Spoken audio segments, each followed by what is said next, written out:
Ang tulong natin ay nasa pangalan ng Panginoon. Siya ang lumikha ng langit at lupa. At ipahayag ang ating mga kasalanan sa Diyos. Ang ating Diyos ay Diyos na mahabagin at mapagpatawad.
Mapalad ang tao na pinatawad na yaong kasalanan at nalimot na rin ang kanyang nagawang mga pagsalangsang.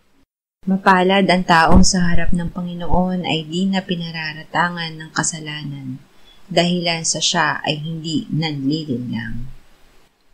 Nung hindi ko pa naipapahayag yaring kasalanan, sa buong maghapon ako'y nananangis sa matinding lumbay. Sa araw at gabi, bigat ng kamay mo ang nararamdaman, ano pa't wala nang nalalabi akong lakas sa katawan. Hamog ang kaparis na dagling na tuyo sa sikat ng araw. Ako ay lumapit sa iyong harapan at salay inamin. Ang aking nagawang mga pagsalansang di ko inilihim. Pinagpasyahan ko ang lahat ng ito sa iyo'y idaing at aking natamo ang iyong patawad sa sala kong angking. Mga minamahal, sinasabi sa unang Juan 1:9, kung ipinapahayag natin ang ating mga kasalanan, maaasahan nating ipatatawad sa atin ng Diyos ang mga ito at lilinisin tayo sa lahat ng ating kasamaan sapagkat siya'y tapat at matuwid. Salamat sa iyo, O Diyos. Pinatunayan mo ang iyong pag-ibig sa amin nang si Kristo ay mamatay para sa amin noong kami mga makasalanan pa. Ngayon ay buksan mo ang aming mga labi at kami ay magpupuri sa iyo.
Sa gitna ng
Gawa 1:8-11. Tatanggap kayo ng kapangyarihan pagbaba sa inyo ng Espiritu Santo, at kayo'y magiging mga saksi ko sa Jerusalem, sa buong Judea at Samaria, at hanggang sa kaduluduluhang bahagi ng lupa. Pagkasabi niya ng mga bagay na ito, habang sila'y nakatingin, dinala siya sa itaas at siya'y ikinubli ng ulap sa kanilang mga paningin. Samantalang nakatitig sila sa langit at siya'y papalayo, biglang may 2 lalaki ang tumayo sa tabi nila na may puting damit, na nagsabi, "Kayong mga lalaking taga Galilea, bakit kayo nakatayong tumitingin sa langit? Itong si Jesus na dinala sa langit mula sa inyo ay darating na gaya rin ng inyong nakitang pagpunta niya sa langit." Iniakyat si Jesus sa langit. Ipinakilala ng Panginoong Jesus na ang Ama ang isa at tunay na Diyos at siya ang Kristo na isinugo ng Ama. Ang nakakilala sa Ama at sa Anak ay may buhay na walang hanggan. Bago siya nagdusa ay sinabi ni Jesus, "Ako'y pupunta sa nagsugo sa akin. Makakabuti sa inyo na ako'y umalis.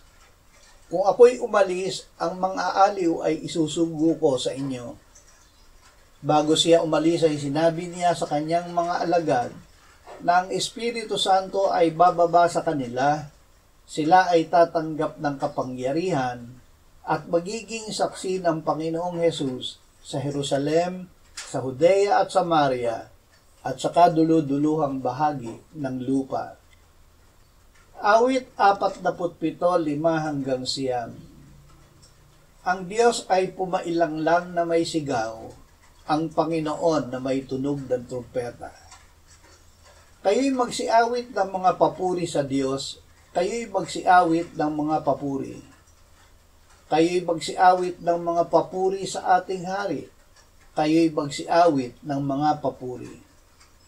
Sapagat ang Diyos ang hari ng buong lupa, magsiawit kayo ng mga papuri na may awit. Ang Diyos ay naghahari sa mga bansa. Ang Diyos ay nakaupo sa kanyang banal na trono. Ang mga pinuno ng bayan ay nagtipon-tipon bilang bayan ng Diyos ni Abraham, sapagkat ang mga kalasag ng lupa ay sa Diyos, siya ay napakadakila. Si Jesus ay Diyos at Hari. Sa simula ay ang salita, at ang salita ay kasama ng Diyos, at ang salita ay Diyos. At naging tao ang salita. Ang salita na nagkatawang tao ay namatay para sa ating kasalanan at binuhay na muli ng Ama. Siya ay iniakyat at iniluklok ng Ama sa kanyang kanan sa langit. Siya ang Diyos na pumailang lang at ngayon ay naghahari sa langit at sa lupa. Dahil siya ay naging masunurin hanggang sa kamatayan sa krus, siya ay itinaas ng Ama at binigyan ng pangalang higit sa lahat ng pangalan. Sa pangalan niya, ang bawat tuhod ay luluhod at ipapahayag ng bawat dila na si Jesucristo ay Panginoon sa ikaluluwalhati ng Diyos Ama. Efeso 1:18-23. Naliwanagan ang mga mata ng inyong puso upang malaman ninyo kung ano ang pag-asa sa kanyang pagtawag, ang kayamanan ng kaluwalhatian ng kanyang pamana sa mga banal, at ang di masukat na kadakilaan ng kanyang kapangyarihan sa atin na sumasampalataya ayon sa paggawa ng kanyang kapangyarihan.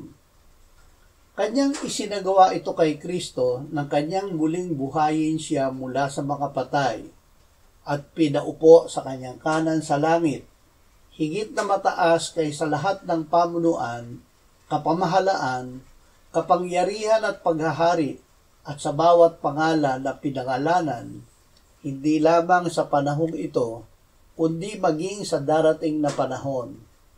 At kanyang inilagay ang lahat ng bagay sa ilalim ng kanyang mga paa, at ginawa siyang ulo ng lahat ng bagay sa iglesia na katawan niya, ang kapuspusan niya na pumupuspos ng lahat sa lahat. Kasama tayo ni Jesus. Ang Diyos ay mayaman sa awa. Dahil sa kanyang malaking pag-ibig sa atin, tayo na mga patay sa kasalanan, ay binuhay niya nang muli niyang buhayin si Kristo at iniakyat at pinuupong kasama ni Kristo sa langit. Ginawa ito ng Ama upang ipakita sa panahong darating ang di masukat na kayamanan ng kanyang biyaya sa atin sa pamamagitan ni Kristo. Yamang ang Panginoong Hesukristo ang ating pinakapunong pari sa harap ng Ama, lumapit tayong may katapangan sa trono ng biyaya upang tayo'y tumanggap ng awa at makatagpo ng biyaya na makakatulong sa panahon ng pangangailangan. Lucas 24:46-51. Sinabi ni Jesus sa kanila, ganyan ang nasusulat na kailangang magdusa ang Kristo at muling mabuhay mula sa mga patay sa ikatlong araw, at ipangaral ang pagsisisi at pagpapatawad ng mga kasalanan sa kanyang pangalan sa lahat ng mga bansa mula sa Jerusalem. Kayo'y mga saksi ng mga bagay na ito, at tingnan ninyo, ipapadala ko sa inyo ang pangako ng aking Ama, subalit manatili kayo sa lungsod hanggang sa mabihisan kayo ng kapangyarihan galing sa itaas. Kanyang inilabas sila hanggang sa tapat ng Betanya, at nang maitaas niya ang kanyang mga kamay, sila'y kanyang binasbasan. At habang binabasbasan niya sila, kanyang iniwan sila at dinala siya paitaas sa langit. Ang bili ni Jesus bago siya iniakyat sa langit. Bago siya iniakyat sa langit ay isinugo ng Panginoong Jesus ang kanyang mga alagad na maging mga saksi niya. Ito ang kanilang patotoo. Ayon sa kasulatan, si Kristo ay namatay para sa ating kasalanan at muling binuhay ng Ama sa ikatlong araw. Dahil dito, ipapangaral nila ang pagsisisi at pagpapatawad ng mga kasalanan sa pangalan ni Kristo sa lahat ng bansa. Ngunit bago sila humayo ay sinabi niya sa kanila na hintayin nila ang Espiritu Santo. Pagbaba niya, sila ay mabibihisan ng kapangyarihan ng Diyos.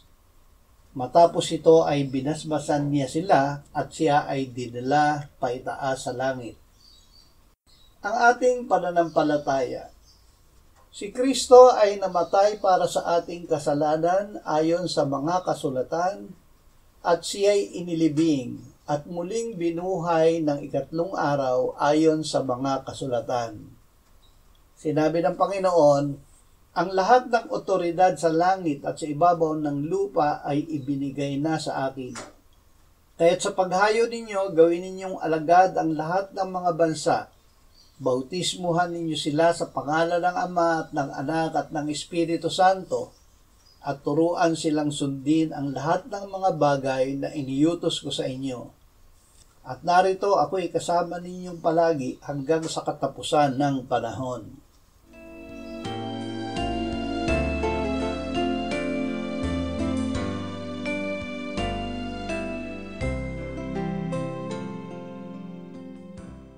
Manalangin tayo.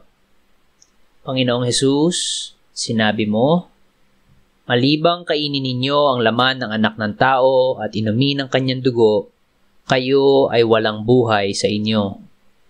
Ang sino mang kumakain ng aking laman at umiinom ng aking dugo ay may buhay na walang hanggan, at akin siyang muling bubuhayin sa huling araw. Sapagkat ang aking laman ay tunay na pagkain at ang aking dugo ay tunay na inumin. Siya na kumakain ng aking laman at umiinom ng aking dugo ay nananahan sa akin at ako sa kanya.